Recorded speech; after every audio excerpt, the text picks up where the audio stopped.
بسم الله الرحمن الرحيم. السلام عليكم ورحمة الله وبركاته. إن الحمد لله نحمده ونستعينه ونستغفره ونعوذ بالله من شرور أنفسنا ومن سيئات أعمالنا. من يهده الله فلا مضل له ومن يضلل فلا هادي له. أشهد أن لا إله إلا الله وحده لا شريك له وأشهد أن محمدا عبده ورسوله. اللهم صل وسلم وبارك على محمد وعلى آله وصحبه أجمعين. رب اشرح لي صدري ويسر لي أمري واحلل عقدة من لساني يفقه قولي. وما علم لنا إلا ما علمتنا إنك أنت العليم الحكيم. ولا حول ولا قوة إلا بالله العلي العظيم. أما بعد.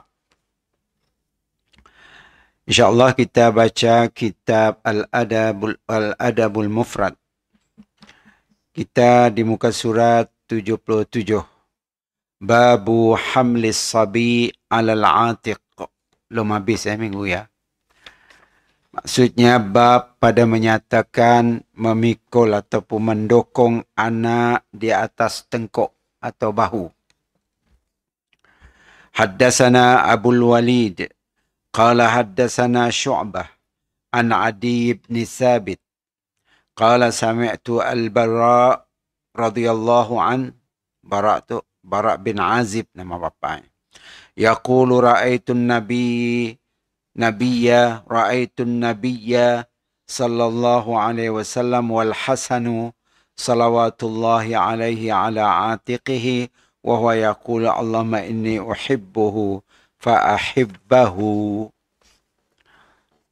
Masya-Allah, hebat. Itu sunnah Nabi Al-Bara berkata, aku telah melihat Nabi, Bara yang pun nangga, sallallahu alaihi wasallam, sedangkan Al-Hasan cucunya, cucu sulungnya Hasan, nombor duanya Husain, salawatullahi alaih, berada di atas bahu baginda. Masya Allah, cantik.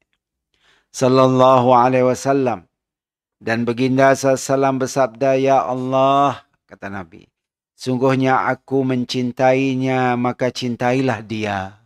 Wow. Ya, doa seorang nenek atau datuk terhadap cucunya. Aku sayang cucuku, ya Allah sayangilah cucuku ini di sisimu.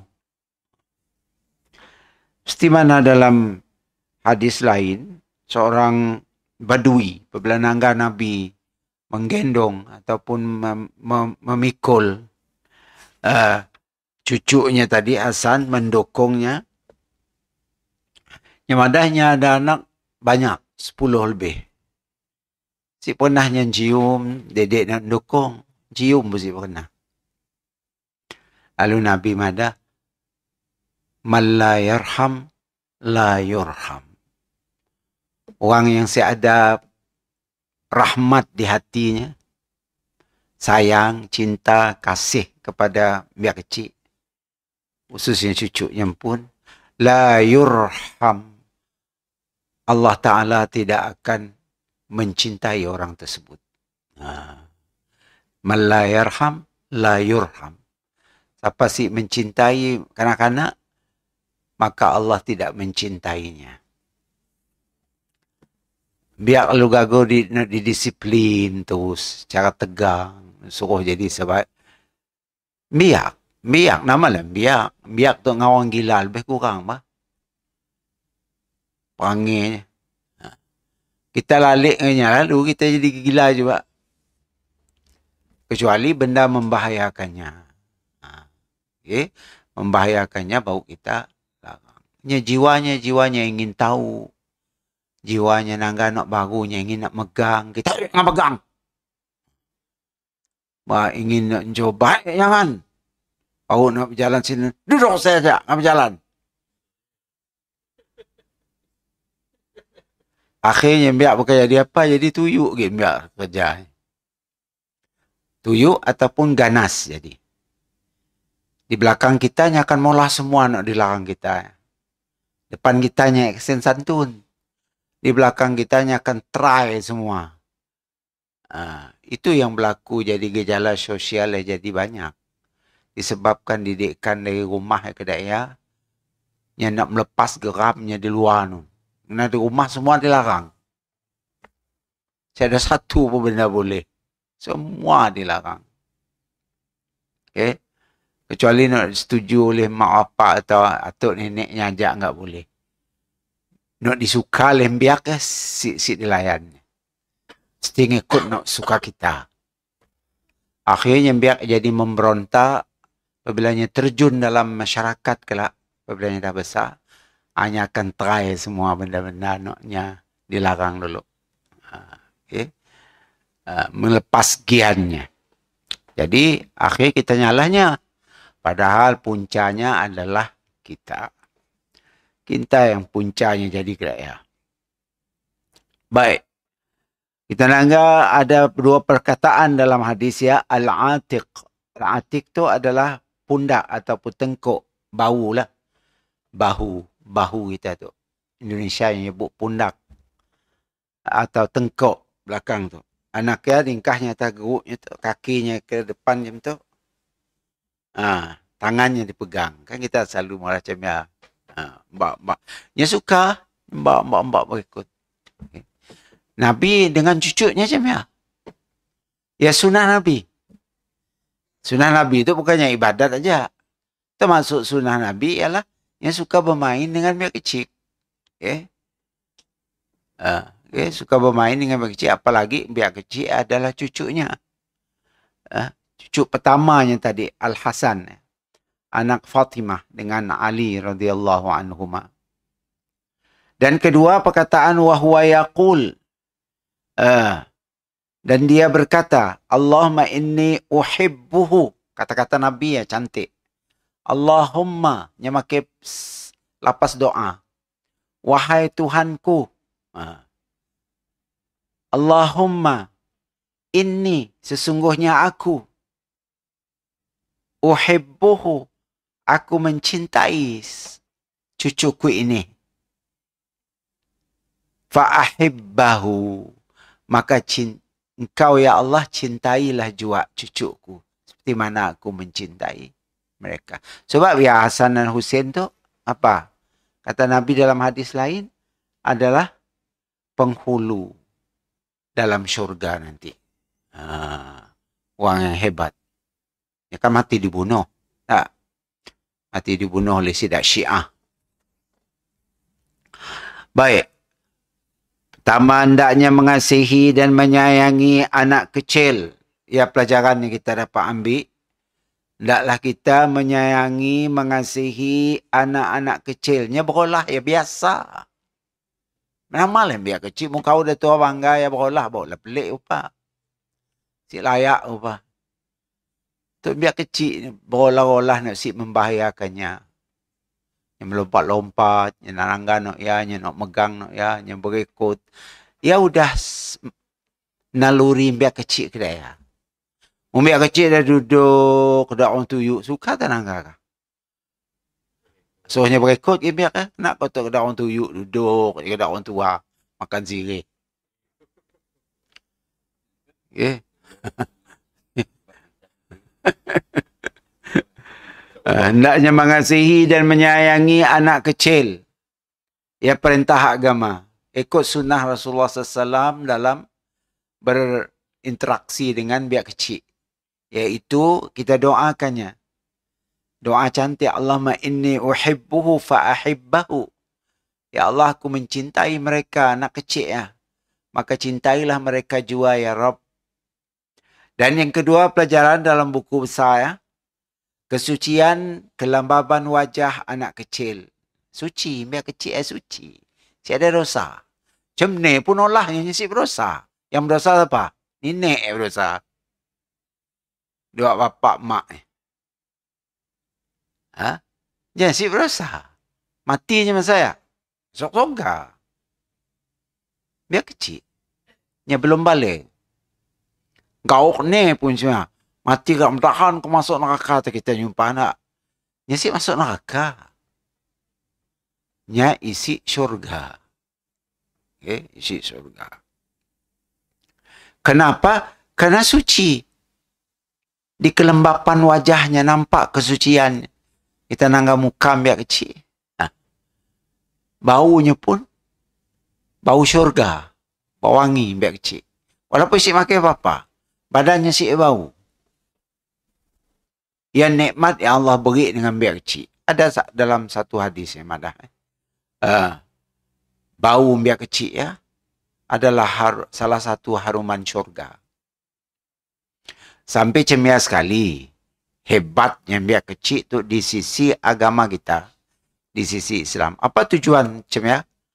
Supaya kita mengasihi mereka. Mereka membesar dengan penuh kasih sayang. Bukannya membesar dengan penuh kebencian. Bukannya membesar dengan penuh macam seolah dalam jail biar dikerja. Semua sik boleh, tu sik boleh, nun sik boleh. Anak dimau oleh orang tuanya je boleh. Nya sik mikir biar tu nya ada kemauan dirinya. Apa mau nak main, mbak main. Nak berekod lah. Lantai pergi padang berekod. Nak main bisikal, main. Kita ngawasnya lah. Yang ada orang bisikal, cik boh. Nak berekod, cik boh. Pekerja ni, duduk dia kau saya.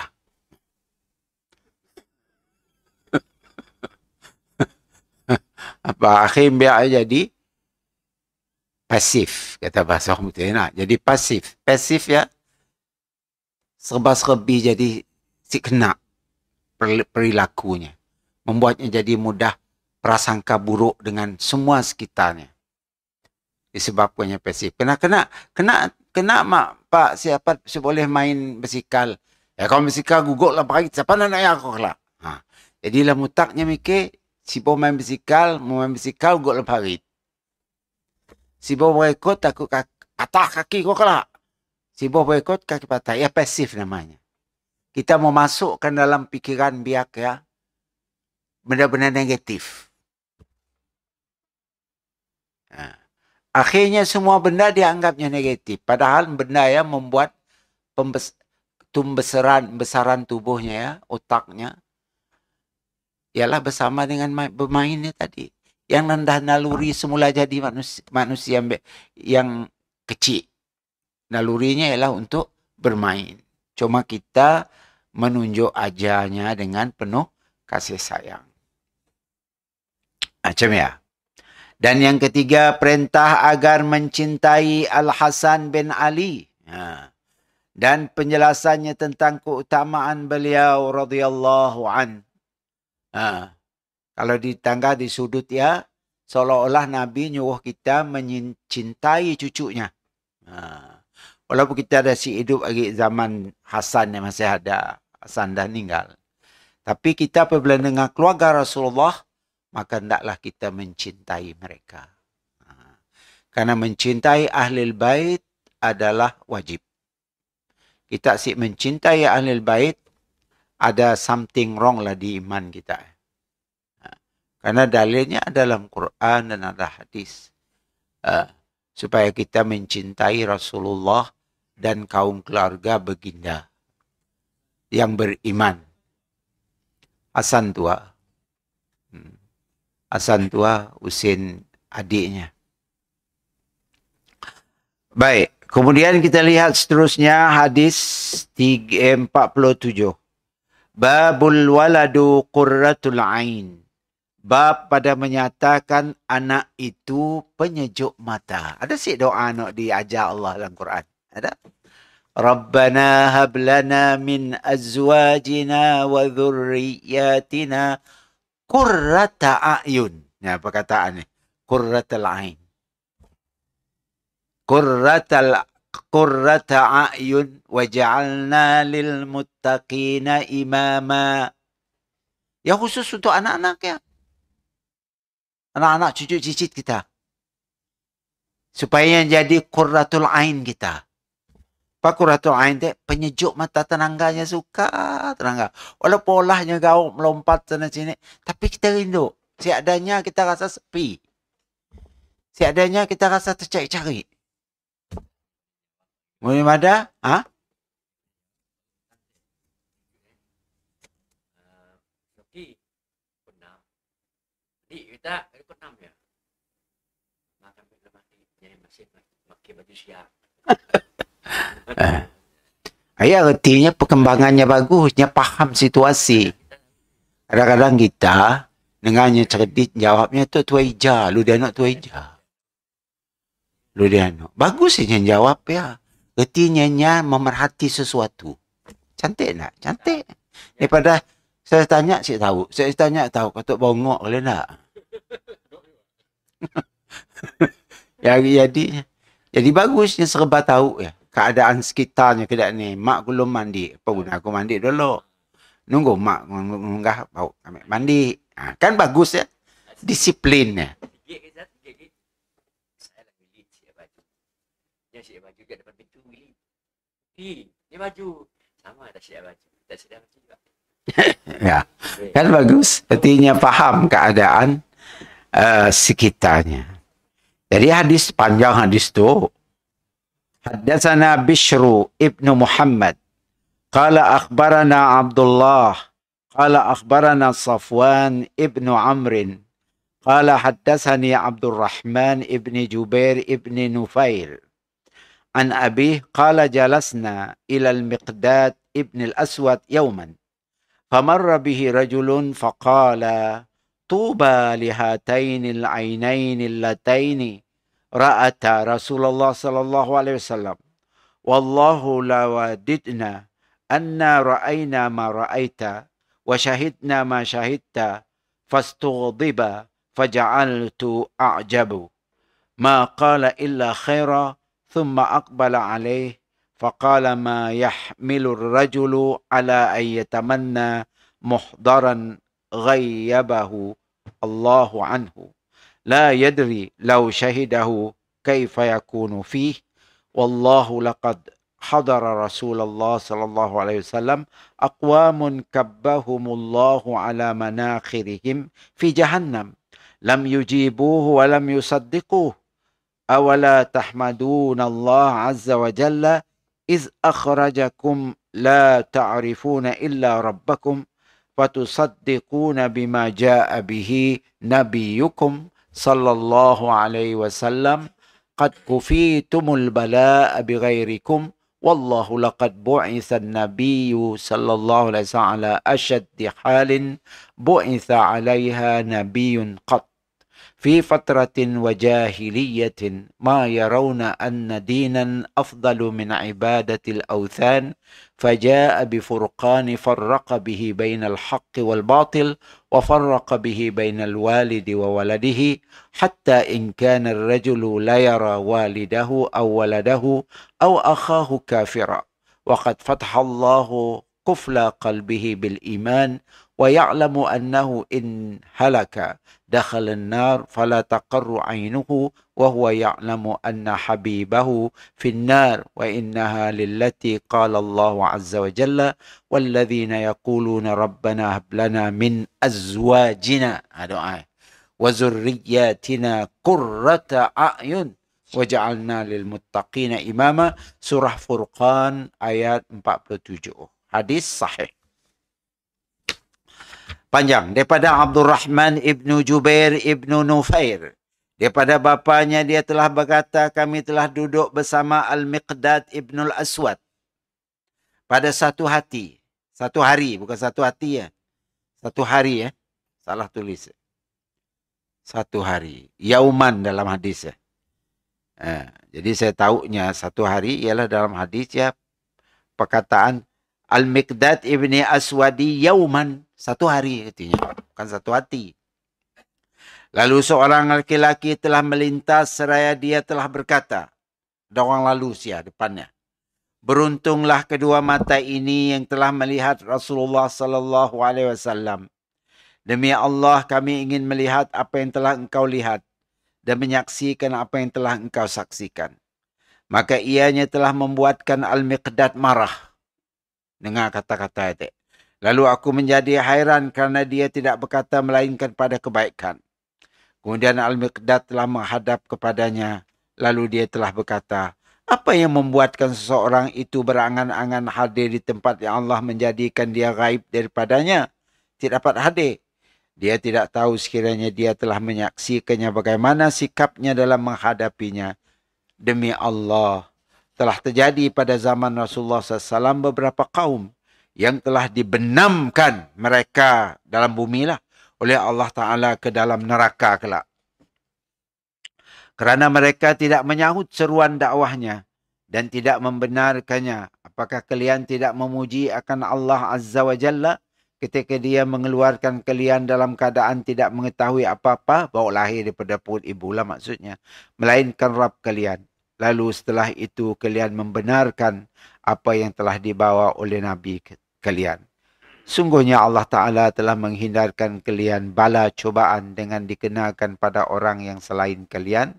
Demi Allah, sungguh telah diutuskan Nabi SAW dalam keadaan yang paling susah, yang tidak pernah seorang Nabi pun diutus dalam keadaan seperti itu dalam masa fatrah.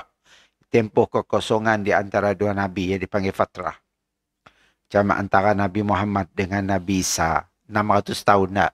Jadi 600 tahunnya fatrah namanya. Antara Nabi Isa dengan Nabi Musa mungkin 3,000 tahun. Jadi 3,000 tahun yang dipanggil fatrah. Celah bisik Nabi. Okay? Celah. Antara Nabi Ibrahim dengan Nabi Musa misalnya.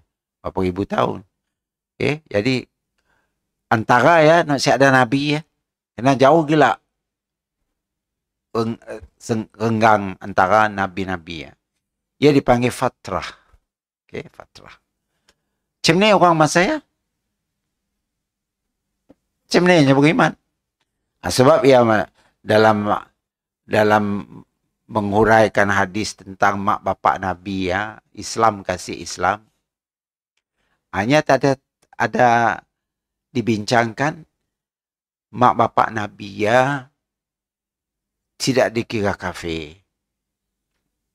Mak bapak Nabi ya hidup dalam zaman fatrah antara Nabi Isa dengan Nabi Muhammad. 600 tahun. Dia sia kan? Dia kan hidup sebelum Nabi lahir lagi. Sebelumnya nikah lagi. Dia gig muda, gig bujang, gig apa semua, gig darah Aminah ya. Kan dia hidup dalam zaman fatrah. Maka orang hidup di zaman fatrah, si menganut mana-mana agama, si berusaha. Ada yang kata macam ya.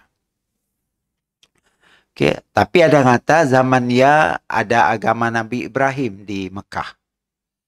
Tapi agama Nabi Ibrahim pada masa ya sudah rusak. Sebab tenangga di Kaabah ya ada 360 ikut berhala. Mundaknya si rusak datang sini berhala banyak ilak. Nah, sampai disembah ya tadi. Berarti agama Hanif. Islam yang disebut Hanif, nama agama zaman Ibrahim. Hanifam Muslimah. Kita baca dalam doa iftitah. Nah, Hanif ya adalah agama Islam period Nabi Ibrahim alaihissalam. Disebut Hanifi.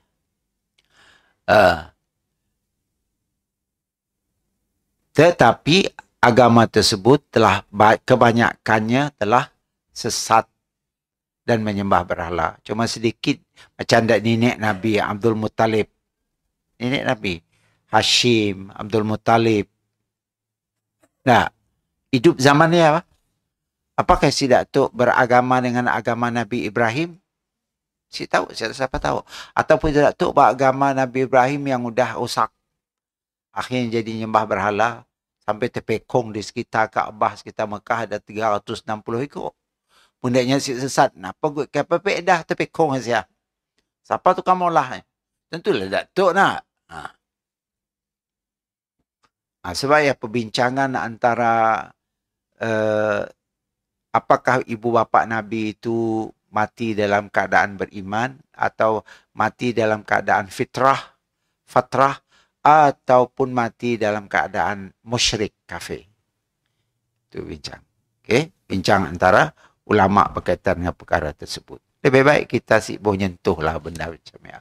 Ya serah kepada Allah Subhanahu Wa Taala. Kerana ya sensitif. Okey, sensitif. Kerana kita mencintai Nabi SAW. Okay. Cuba gambarkan, Nabi masih hidup, kita malah nyebut depan Nabi, mak kau kafir Muhammad. Kan macam ni perasaannya. Macam ni perasaan. Okay. Maka perlulah dibincang panjang-panjang benda ya. Siapa katanya beriman, mudah-mudahan. Siapa katanya hidup di zaman fatrah, mudah-mudahan. Siapa katanya hidup musyrik, kita tidak dapat nak kata apa. Okay? Kita tidak dapat nak kata apa-apa. Ya, maksud zaman fatrah tu tadi, yang disebut dalam hadis ini tadi. Keadaan seperti itu dalam masa fatrah, tempoh kekosongan di antara dua nabi dan jahiliyah. Mereka tidak tahu bahawasanya agama lebih utama daripada menyembah berhala. Lalu dia Nabi SAW telah datang dengan membawa Furqan. Furqan itu nama lain daripada Al-Quran. Quran itu banyak nama. Namanya Furqan. Namanya juga Mushaf pun namanya.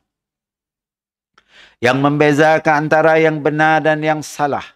Memisahkan antara ayah dan anaknya.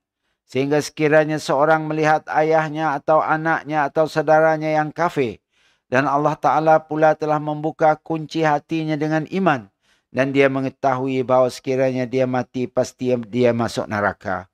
Lalu matanya tidak merasa tenteram, sementara dia mengetahui bahawasanya orang yang dicintainya berada di dalam neraka. Dan sesungguhnya ia itulah yang telah difirman oleh Allah Azza wa Jalla, dan juga mereka yang diredai Allah itu ialah orang-orang yang berdoa dengan berkata, Rabbana hablana, wahai Tuhan kami, berilah kami beroleh dari isteri-isteri dan zuriat keturunan kami perkara yang menyukakan hati kami. Qurrata a'yun, artinya yang membuat hati kita tenang. Kita nanggap bini, kita tenang hati. Kita nanggap bini berserabut perut dia. Okay. Bini kita nanggap laki sama juga. Serabut nak tu nanggap tak bang.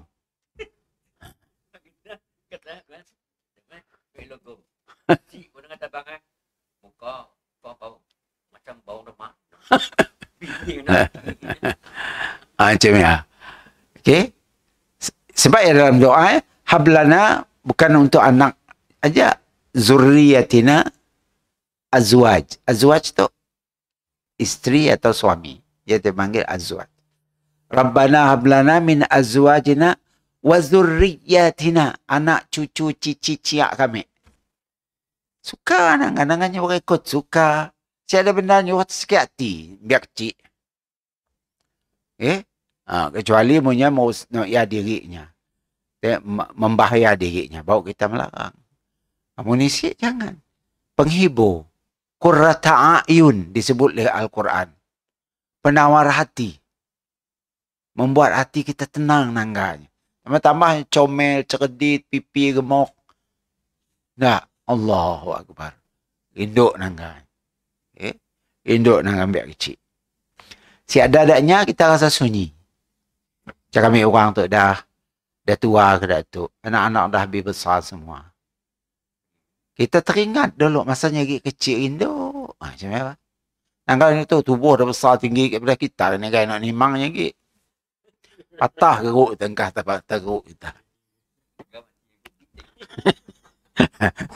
Siapa lagi? Yang ada cucu lah.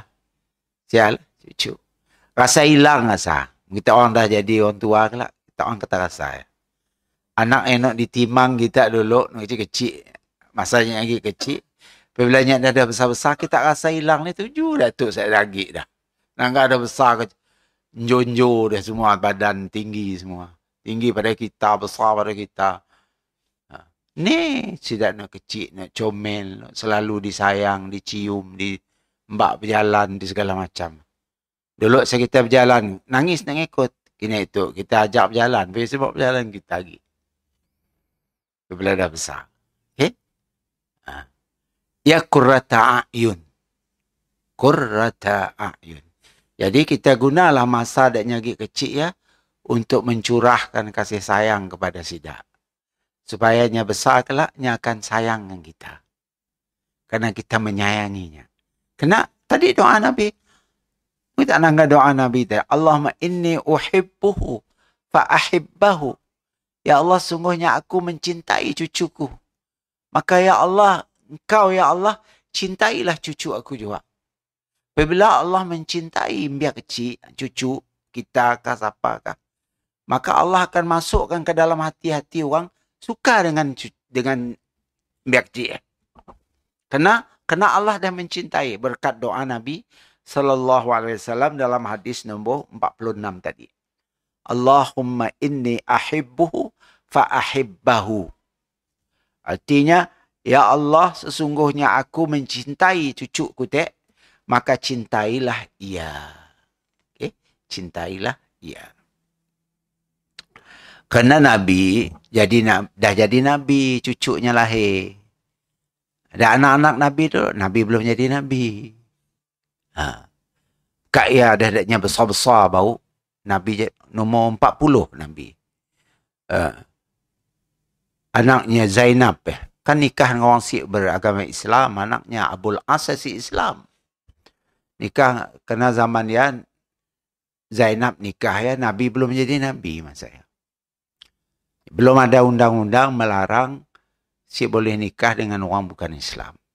Masa ya. Sebab ya anak Nabi Zainab anak itu tua sekali perempuannya. Nikah dengan Abul As yang masih kafir. Okey. Akhir baunya masuk Islam apabila Nabi berhijrah ke Madinah.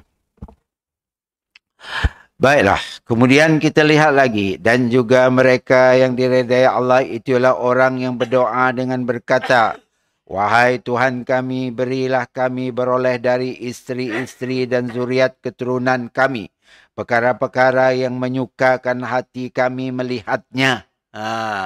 Qurrata a'yun itu. Maknanya, kita nangganya suka rindu hati dah. Geram nak cium pipi nak. Dan jadikanlah kami imam ikutan bagi mereka. Tu macam ni kita nak jadi imam dah anak cucu kita. Kita pun berolah. Gauk. Ganas. Ngandak cucu. Ngerepak malah dengan cucu. Salah sikit pak pesit telinga. Salah sikit pak pulas telinga. Apa jadi biak? Kita minta waja'alni imaman. Kan? Jadikanlah aku imam untuk mereka. Imam tu maksudnya jadi ikutan dan pedoman kepada mereka. Qurrata a'yun waja'alna lil muttaqin imama. Mudah-mudahan cucu cicitku jadi orang muttaqin. Mengikut aku. Aku jadi ikutan mereka, imama. Kita dah gauk, kasar. Siapa salah sikit. Okay. Macam ni je nak beri imam kita. Jadi pepanduan kepada kita. Yang makin menjauh diri dari kita. Sedangkan bapaknya, santunnya. Bapak yang sadar doa. Kena? Siapa yang pun kerja? Kita je yang merusaknya. Kita sih terasa memang kita sih ada niat nak merusaknya. Tapi cara kita mendidiknya ya, membuatnya rusak tanpa kita sedari. Okey? Tanpa kita sedari. Kan mungkinlah kita nak merosak, tapi secara tanpa kita sedari. Membuat mereka rusak. Membuat mereka si ada rasa kasih sayang dalam hatinya. Si ada rasa simpati dengan kita. Apabila kita dah tua kelak. Yang kita masaya dan memerlukan simpati mereka. Kerana kita dah tua, adanya dah besar dah. Mun kasih sayang asyik ditanam kita dari nyegit kecil, kita dah tua kelak. Siapa nak curah kasih sayang kita? Anak semua lari. Ikut bini, ikut laki. Mesti raya asyik tengok rumah.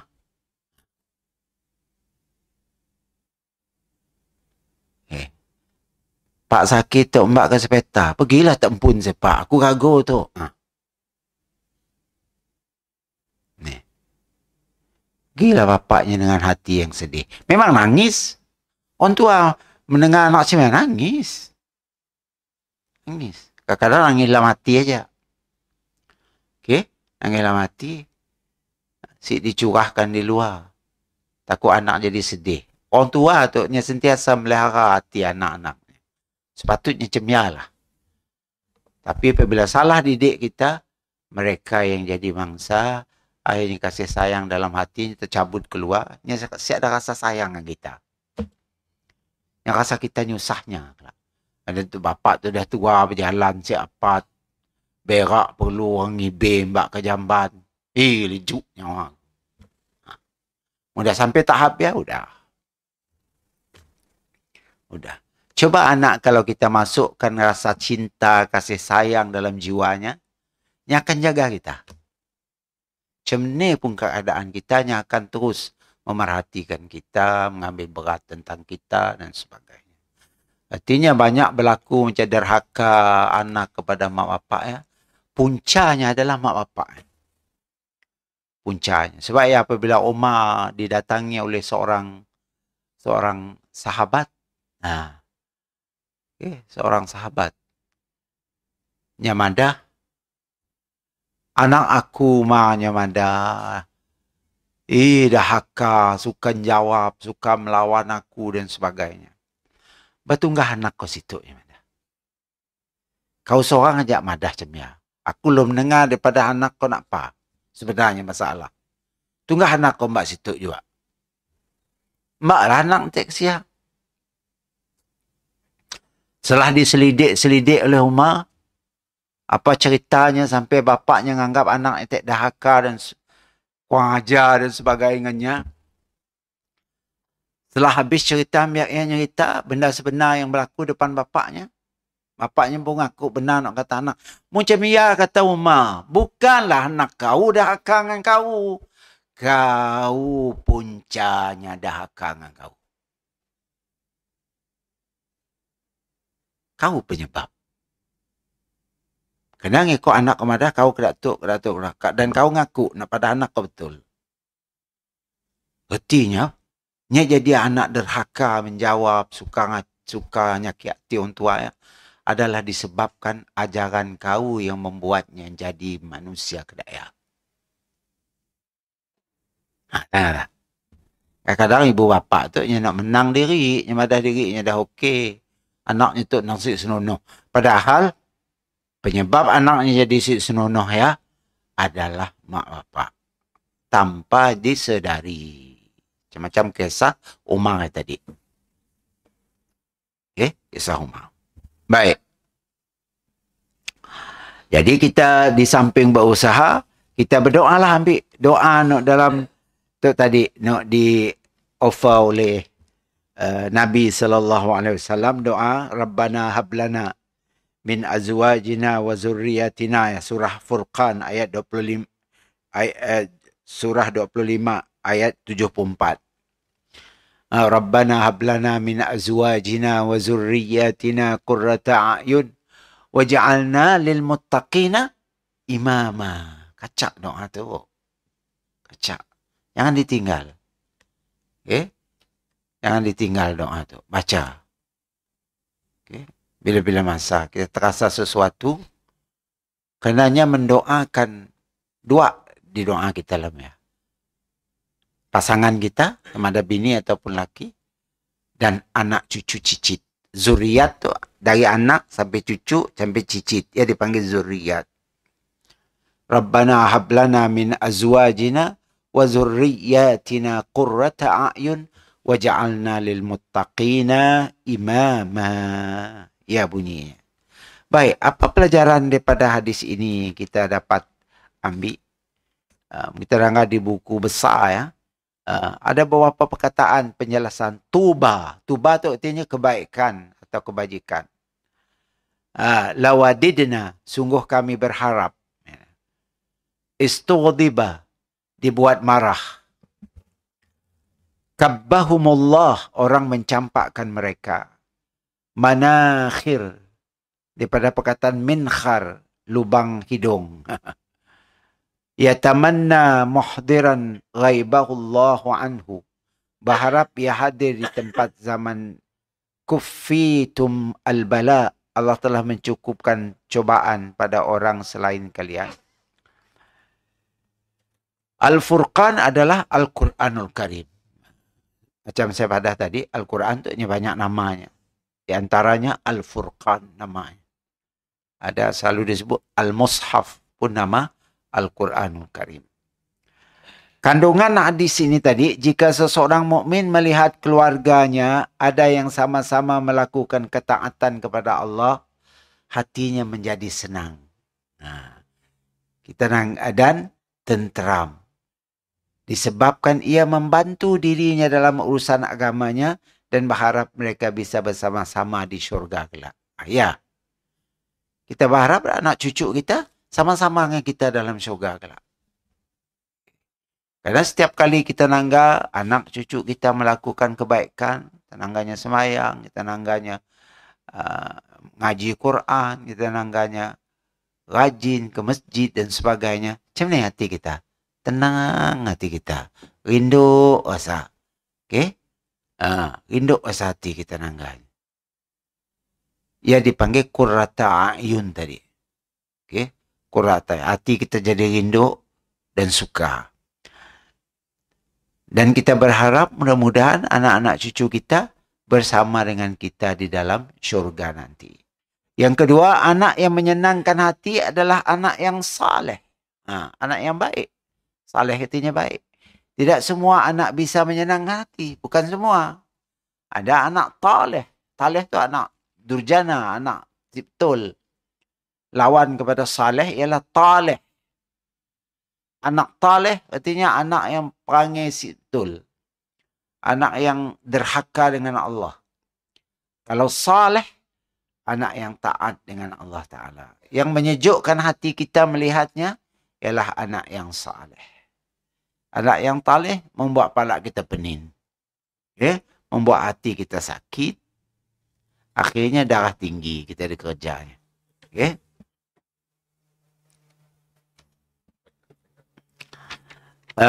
Itulah di antara pengajaran daripada hadis tersebut. Kemudian kita lihat hadis yang ke-48. Babun man da'a li sahibihi an akthir ma lahu wa waladahu. Bab pada menyatakan orang yang berdoa bagi sahabatnya, untuk sahabat, agar Allah Ta'ala memperbanyakkan hartanya dan anaknya. Hadis itu hadis diriwayat oleh Bukhari. Hadis itu. Hadis sahih lah. Macam ni bunyi hadisnya, Haddasana Musa ibnu Ismail. Haddasana Sulaiman ibnu Al-Mughirah. An Sabit. An Anas radhiyallahu anhum. Qala dakhaltu ala al-Nabiy sallallahu alaihi wasallam yawman. Wama huwa illa ana wa ummi wa ummu haramin khalati. إذ دخل علينا فقال لنا ألا أصلي بكم وذاك في غير وقت صلاة فقال رجل من القوم فأين جعل أنسا منه فقال جعله عن يمينه ثم صلى بنا ثم دعا لنا أهل البيت بكل خير من خير الدنيا والآخرة فقالت أمي يا رسول الله خويدمك ادعو الله له فدعا لي بكل خير كان في آخر دعائه أن قال اللهم أكثر ماله وولده وبارك له. Hadisnya sahih. Artinya daripada Anas radhiyallahu anhu bila berkata, aku telah masuk bertemu Nabi pada satu hari. Dan masa itu tiada seorang pun melainkan aku, ibuku dan Ummu Haram, iaitu ibu saudaraku dari sebelah ibu. Apabila Nabi SAW menemui kami, lalu baginda telah bertanya, apakah sebaiknya aku bersalat dengan kalian? Dan kita semayang misalnya. Sedangkan waktu itu bukan waktu salat, fardu. Lalu telah berkata seorang lelaki daripada kami, lalu di mana mahu ditempatkan Anas? Maka Nabi SAW telah bersabda, tempatkan dia di sebelah kanan. Sembayang tu. Anas saya kecil masa saya. Okay. Anas kan ikut Nabi daripadanya umur 7-8 tahun. Dia diserah Nabi kepada maknya Anas ya bin Malik ya, diserah oleh maknya untuk diam dengan Nabi. dari kecil. Sebab Anas tu banyak merawi hadis. Banyak tahu apa yang laku Nabi di dalam rumahnya. Karena Anas tu pernah diam dengan Nabi. Jadi masa Anas kecil, Anas kecil. Tempatkan dia di sebelah kanan. Kemudian Rasulullah telah solat bersama kami. Kemudian baginda sallallahu alaihi wasallam telah berdoa kepada kami sekeluarga. Jadi Nabi, di antara sunnah Rasulullah SAW ialah kita ajak orang salat sunat. Ajak orang salat sunat. Walaupun ada biak kecil saja. Cak Anas tak kecil. Segala kebaikan tadi, Nabi pun lepas salat, masa salat dia tadi, Rasulullah SAW, salat sunat lah, bukan salat fardu. Sekeluarga dengan segala kebaikan. Nabi berdoa kepada kami sekeluarga dengan segala kebaikan daripada kebaikan dunia dan akhirat. Ya, yang didoa oleh Nabi. Maka telah berlaku, berkata ibuku, wahai Rasulullah, khadim kecilmu, yakni Anas. Khadim tu artinya orang yang kerja di rumah Nabi. Anas kan disuruh maknya diam dengan Nabi. Jadi Anas tu lah tukang ambil air dengan Nabi, pakai Nabi berwudu. Nabi nak mandinya, nuang air, angkah dalam beldi, ke Nabi mandi. Apabila Nabi nak makan, ngambil di dapur, dah dimasak oleh bini Nabi. Nya tukang ngidang dengan Rasulullah. Nabi nak salat, nya ngampa kapet ke apa, zaman ya lah, sesuai kain untuk Nabi salat. Jadi sebab ianya digelar khadim. Mak Anas dek. Khadim kecil. Artinya orang yang berkhidmat dengan Nabi, artinya khadimnya. Dari kecilnya bersama Rasulullah SAW. Coba tak fikir, untung si Anas. Untung Anas. Katanya Anas ya panjang umurnya. 100 lebih tahun umurnya. Setelah Nabi wafat, lama bawanya wafat. Dan yang banyak anak. Anas bin Malik. Anas bin Malik. Berkatnya diam dengan Rasulullah sallallahu alaihi. Kehidupannya berkah. Khadim kecilmu yakni Anas, engkau doakan kepada Allah untuknya, kata maknya. Doakanlah anakku ya Rasulullah yang tinggal dengan kau ya. Lalu Rasulullah telah mendoakan kepadaku dengan segala kebaikan. Adalah pada akhir doa baginda telah menyebut, ya Allah, engkau perbanyakkanlah akan hartanya dan anaknya dan berkatilah dia. Sebab ialah Anas, saya banyak anak. Berkat doa Rasulullah. Dan kaya. Kaya raya. Banyak harta. Dan umur panjang. Berkat. 100 lebih umur. Anas Masya Allah. Berkat doa Rasulullah sallallahu alaihi wasallam terhadap Anas tadi. Jadi apa yang dapat kita ambil pelajaran daripada hadis tersebut? Pertama, termasuk tanda-tanda kenabian beliau sallallahu alaihi wasallam adalah bahwa Allah mengabulkan doa beliau. Doa Nabi direct dikabul oleh Allah Ta'ala. Nabi angkat je tangan berdoa, Allah terima terus. Allah terima terus. Dikabulkan oleh Allah. Ia salah satu tanda kenabian seseorang. Bahawa ia adalah Nabi dan Rasul. Kedua, boleh meminta doa dari orang yang baik dan saleh. Boleh. Kita nangga ada orang yang saleh, orang yang baik. Tolong doa kami lo. Boleh. Bukti tu tak? Mak Anas saya minta Nabi berdoa. Untuk anaknya. Boleh. Ya bagus. Budaya Melayu macam ya. Bertepatan dengan sunnah. Kadang-kadang anaknya bawa lahir. Tunggahnya orang-orang yang dianggap baik lah. Macam imam. Ustaz. Suruh ke rumah. Suruh cukur palak biar. Suruh berdoa. Ya bagus. Mau bapaknya pun pandai. Bagus lagi bapaknya pun. Tapi si salah kita nyuruh. Si bukan satu kesalahan. Malah ya benda yang telah dialami oleh Rasulullah SAW sendiri. Boleh meminta doa dari orang-orang yang baik dan orang-orang yang saleh. Okay? Orang yang saleh. Ini tahunya saleh ngikut ukuran kita lah. Ikut yang kita tahunya tu orang bagus tu. Okay? Bagus, banyak salat, rajin ke masjid, suka kepada majlis ilmu. Suruhnya berdoa. Boleh. Okay? Ada kesalahannya sikit-sikit, pejam mata je lah. Okay? Nak cari orang perfect 100% ni ada.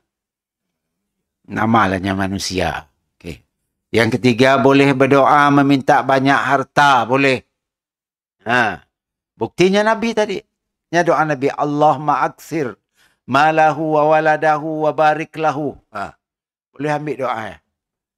Ya Allah, perbanyakkanlah hartanya dan anaknya. Wa barik lahu, dan berkatkan untuknya. Artinya, pelajaran daripada hadis ya, di antaranya lah boleh kita berdoa meminta banyak harta dan banyak anak serta keberkatan pada kedua ya, anak dan harta kita ya. Bukan harta no. Betul, harta yang berkat. Harta yang diperolehi secara halal. Berkat lah. Okay? Berkat. Bukan harta yang akhirnya nyusah kita, bukan. Ada kan harta kadang-kadang nyusah kita. Harta yang membuat kita jadi senang, membuat kita jadi tentram, membuat kita dapat beribadat, dapat pergi umrah, dapat pergi haji, dapat bersedekah. Ia dipanggil harta yang berkat. Kalau kita ada harta banyak tapi nak bersedekah, lokek, pergi umrah, saya mau pergi haji, telah lagi. Sal pergi ke kedai beli makanan, pilih nak buruk-buruk. Beli ikan nak dah lembut, dah apa dia belinya. Makannya pun ya lokek. Beli kayu kobis nak dah bisa-bisa.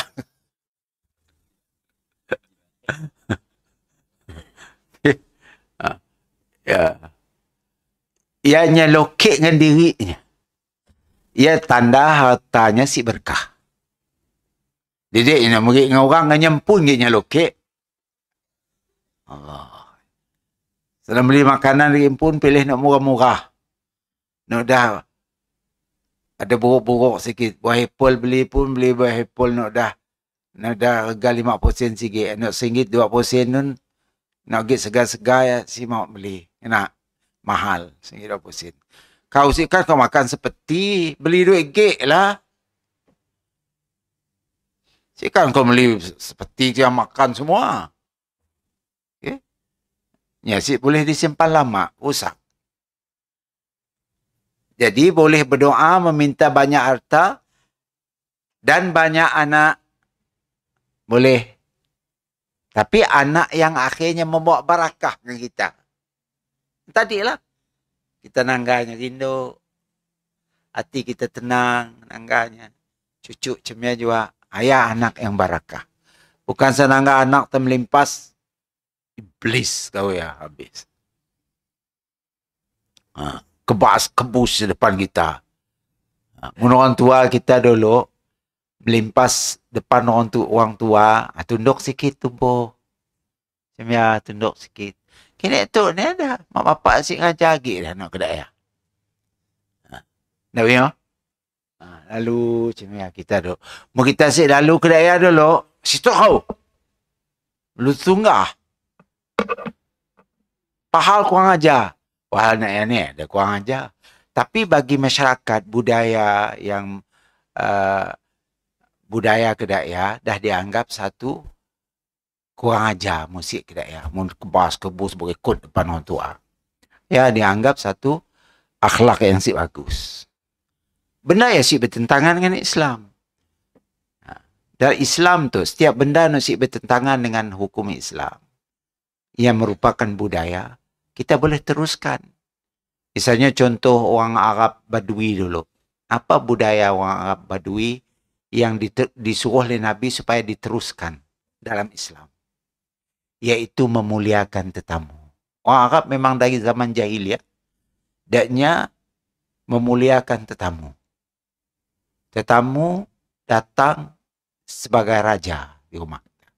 Orang Arab, kita pergi rumahnya mesti makan. Si makannya kecil hati.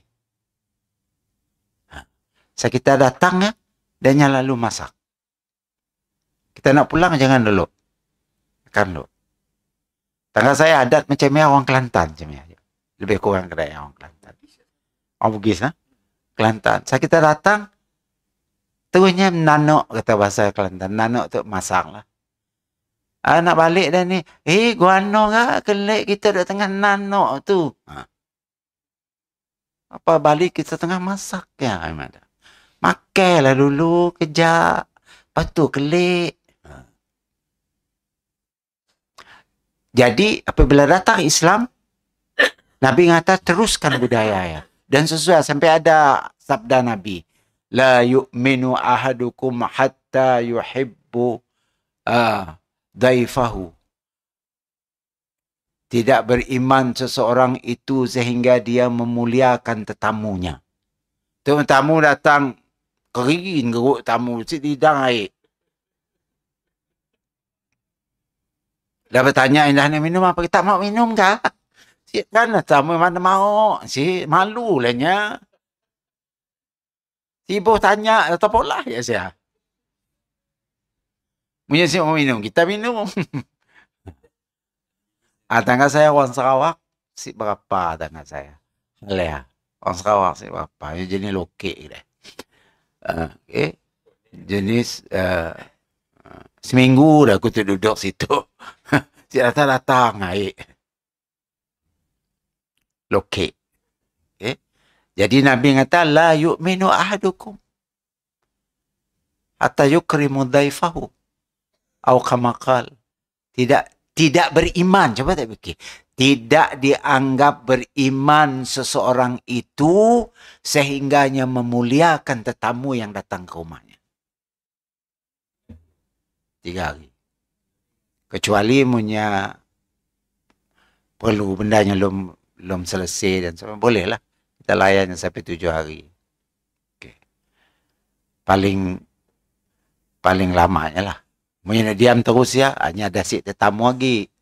Yang sudah dianggap sama macam kita. Okay. Nya 3 hari. Biasanya lah tetamu si juga lama dah berjalan sekejap. Kita sediakan makanannya. Orang Arab memang cantik dalam perkara macam ya. Saya ingat dulu saya pernah sakit di Madinah. Saya belajar di Madinah dulu saya pernah sakit. Sakit apa nama nak tumbuh ya. Campak. Seluruh tubuh. Chicken pox nak. Small pox. Ya.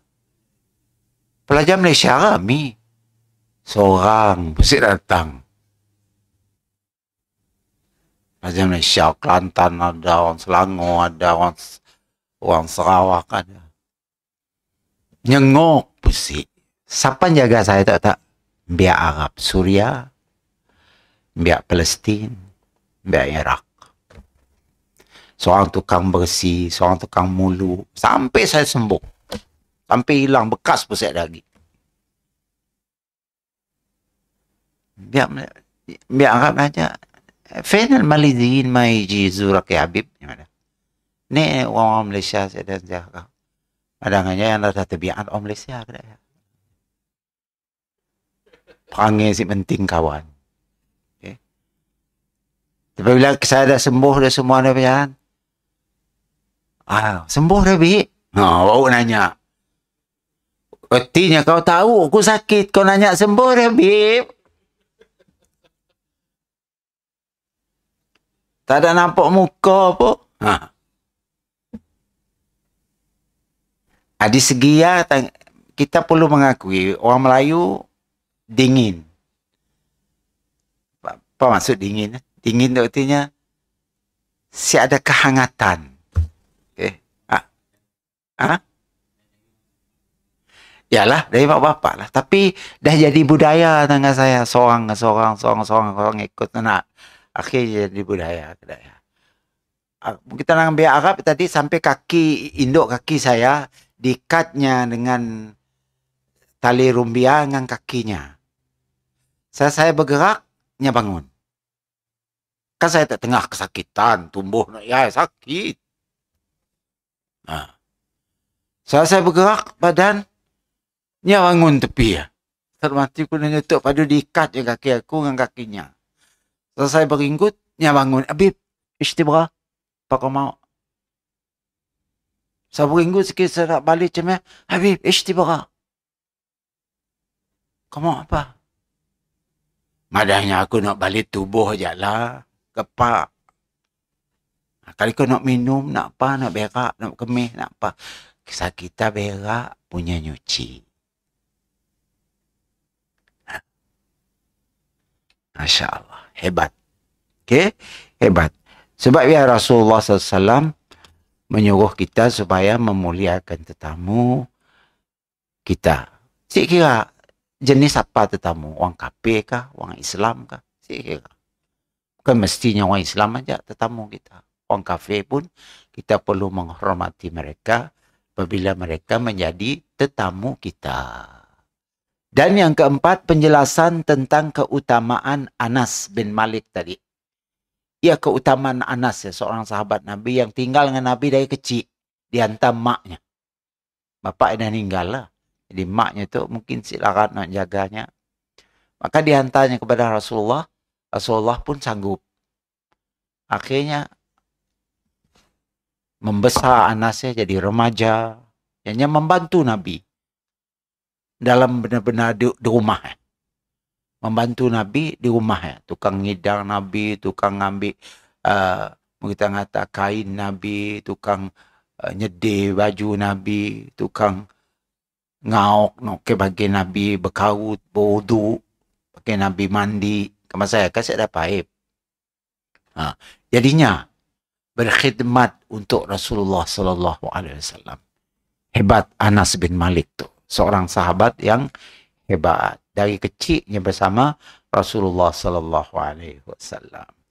Maka setakat aja dulu. Wallahu a'lam bissawab. Aqulu qawli hadza wa astaghfirullah li wa lakum. Assalamualaikum warahmatullahi wabarakatuh.